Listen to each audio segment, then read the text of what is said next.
You know, when I was growing up, one, there were no finance classes in high school or even really personal finance in college.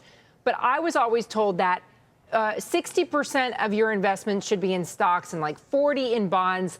If we went that 60-40 route, this year would have been an abysmal year. The only worst calendar years up until the end of September would have been both in the Great Depression. So, Alicia, let's start with you. Is 60-40 a bad idea from here on out? Is that model broken? So, Contessa, great to see you. It was broken this year, and we had been advising our clients actually that their bond portfolio should be a lot smaller than that 40%. But, you know, investing is always about looking forward. And we think going forward into next year that the bond returns can be positive this year. I don't think 60-40 is dead going forward from here. This was a transition year, very painful in almost all asset classes, unless you were in commodities or only long the U.S. dollar. So I think going forward, the 60-40 is actually going to have a renaissance because we think bonds will do well. Ayako, what about you? Do you think that this is just one of those years where you suck it up and say no pain, no gain? Or are you thinking maybe 60-40 doesn't really work anymore? Now, we totally agree with Alicia in that, you know, next year, 2023 is setting up for a good year for bonds. And, you know, 2022 was a tough year because our starting point was zero for interest rates. And so going forward, we do think we're now in an environment in which, you know, bonds are going to be a ballast, especially as we head into a recession, and provide some yield. You know, it's interesting when you look at the treasuries. 3 months now, you can earn more than 4% on a treasury. I was just looking at these I bonds that the U.S. Treasury is issuing. If you'd gotten in a few days ago, you could have had almost a 10% yield. Now it's reset almost 7% at this point. Do you think I bonds are an easy way to go, Ayako? Sure. You know, I bonds are a nice way to earn some good yield. The only issue is that you've got to go direct through treasurydirect.com and purchase them, and you're limited to your $10,000 in terms of an investment there. So it's a great place to earn a nice yield, but you're limited in terms of how much money you can put in there. Are there other places that you're suggesting your clients look at bonds right now? Definitely. We like muni bonds. You know, I think it's another area in which historically, after a tough year, you know, usually you get a nice rebound in the muni space. Most of the municipalities are still doing well with cash. Their balance sheets are pretty good. Tax revenues are slowing, but they're still quite strong. And so we like the muni space as well. Let's talk, Alicia, a little bit about what bonds you're recommending for your clients. It was interesting to hear Kramer talk about his kids and how he invested on their behalf. When I started my twins' savings account, there was no interest rate that gave them back any money. It's hard to teach them about saving if they're seeing a penny at a time, but that's changing. It is changing. I mean, so for the first thing that we've done is recently we've moved from an underweight to treasuries to equal weight because we think a lot of the yield increase that we've seen this year that has been so detrimental both to stocks and to bond returns is really almost at the end. I'm not calling totally for the end of the climbing in yields, but we do think we're closer to the end than to the beginning. And if that's the case, we think you can buy treasuries here, or at least in the next few months do that as well. We also like investment grade corporates here because the corporate sector really is flush with cash. If you remember, during the time of zero rates during COVID, almost all corporates in the stock market took out bonds to raise money and have cash, and the operating earnings are doing really just fine. So we like AAA corporates here. We like that. We do think there is some volatility ahead of us. It's not a clear-cut path here. We like it better for 2023 than really going into the end of the year. I don't like timing markets, but we do think there's some inflation data ahead of us that we'd like to see. We'd like to hear what the Fed is going to say as well, both in November and December. But those are areas we like as well as certain areas of the equity market, which have really held up better in a higher inflationary regime. higher interest rate regime than other areas. So we like areas of the equity market as well. You know, another issue with conventional wisdom is that when you thought about bonds or fixed income in any way, it was for those who were nearing retirement. Is your advice about when you should consider bonds and treasuries and safer forms of investment, does it change for young people when you're in these volatile times, Ayako? You know, I think we still expect bonds to be a ballast in many retirees' portfolios.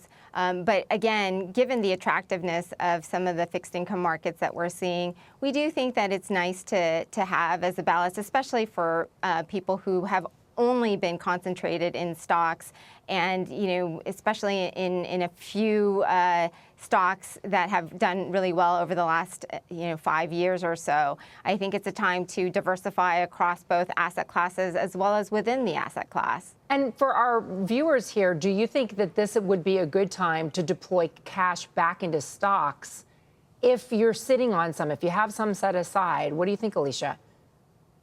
So we do think this is a good time for certain sectors. And I just want to reiterate what Jim Cramer said in the earlier segment, which was most investors got used to tech outperforming. But that was really only during certain periods of quantitative easing and near zero interest rates. And we're not going to be in that world going forward. We're going to be in a world of higher inflation and an interest rate, a cost of money. So with that, you have to change the sectors that you're interested in, those that can benefit from those areas. We like industrials here because we think a big theme is going to be reshoring of supply chains to America, and also rearming the U.S. military as well as European NATO. And we also like healthcare and staples because the consumer still has a lot of cash and is spending.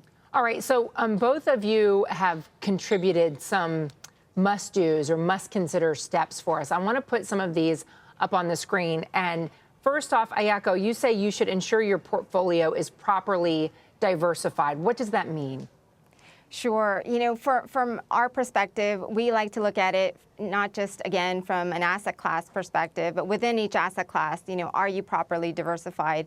Again, as I mentioned, and as Jim Cramer mentioned, you know, having a concentration in tech stocks or just a few stocks is not how, you know, you build wealth over the long term. I think you have to have some diversification. And it's shown that, you know, if you can diversify your portfolio, there are areas that tend to do well as there is a regime change with interest rates being higher and inflation being higher this year. So, you know, we like to sort of reduce that concentration and expand the diversification across asset classes, not just stocks and bonds, but perhaps maybe adding some real estate, adding an alternative, a private investment. Those are other areas in which we can look to diversify. And the other thing is you're advising that investors assess their potential tax loss harvesting opportunities. Can you be specific with me about how to go about doing that? Absolutely. So, you know, we look at diversifying your assets from a tax perspective as well. You know, take advantage of the tax advantage accounts such as your HSA or your 401k. Take advantage of, you know, areas in which you can put assets that can grow for the long term without having a tax impact. And then maybe put some of the more lower growing sort of income generating, you know, such as your muni bonds into a taxable account so that you're not generating a big tax bill when you know, get those munis. So that's sort of one of the things that we look at. And then from a tax loss harvesting perspective, you know, it's been a tough year. You know, one of the things that you can do is to reduce your tax bill. Look across. Again, if you do have some concentration, take a loss on, you know, one of the names that you own and reduce your tax bill for what you have coming in April of 2023. Alicia, you mentioned the industrial sector. Is that one of the sectors you are advising when you say be overweight in defensive? So yes, we are. But I'd say this: if people are sitting on cash and they're very nervous about markets, and after all, it's been a really difficult year, You can also dollar cost average in, meaning don't get in all at once, but do it monthly on a plan. So you spread the risk a little bit. I couldn't agree more with Aya's idea of diversification, and that's what we advise as well, because we think going forward, equity returns are not going to come close to the returns we had over the last 3 years, which were on average 20%, and since 2010, an average of almost 13%. We think you're going back to a more traditional return on equities of mid to high single-digit returns, and with that, your bonds will be an additive to your portfolio. Investors of all ages should really be doing this. We believe strongly in commodities and real assets to hedge out some of the inflation risk, because we do think the inflation will be sticking around a little bit more and won't be going back to 2% that quickly, and with a higher interest rate. So yes, we like those sectors. So Alicia, when you tell people be exposed in energy, I'm just curious if not just the U.S. economy, but if the global economy dips into recession here, do you think that suppresses demand for fuel around the world, or is this just one of those constants that right now we still need it? So I think it's a great question, because on the margin it will depress demand. I would just point out we already have depressed demand coming out of China, missing about 3 million barrels a day. So we're already experiencing it, and yet energy is the best sector in the S&P this year. We have a structural change, we have a supply shock coming, and we have increasing demand. So while there may be some softness in oil prices, we think the companies are cash rich, generating earnings and very low multiples. The thing about the energy companies, their multiples are still very low compared to those high-growing tech stocks, even after the correction in their prices over the last few months. We have a viewer who's asking, Barbara says, should I take my monthly payments from my 403B, or should I put it into another product where it will continue to grow? Do you have advice for her, Aya? I'm not as familiar with the 403B versus the typical 401k. But, we think, again, going back to Alicia's point about dollar cost averaging, if there's a monthly payment that she's receiving, then, dollar cost average into a diversified portfolio, I think, is a nice way to start. And by the way, when we're talking about considering other investments, one thing we don't spend a lot of time talking about on air here at CNBC, but is if you're investing in real estate, if you're investing in other kinds of assets, how do you go about considering whether those are safe assets or whether it could be risky right now? I mean, when you're talking real estate, what do you think, Alicia? Is real estate a safe investment right now, or does it depend? So it does depend. I'll say this, that the REITs, which are, of course, the equities that track the hard asset real estate market and pay a yield, are down about 35% this year, because as rates have gone higher, of course, the REITs have suffered because people tend to use it as a yield play. But if you think about an asset class that's down 35%, it seems like a very good time to be getting into that asset class, because once assets are down 20, 25%, the 12-month forward return and the 18-month forward return is very positive.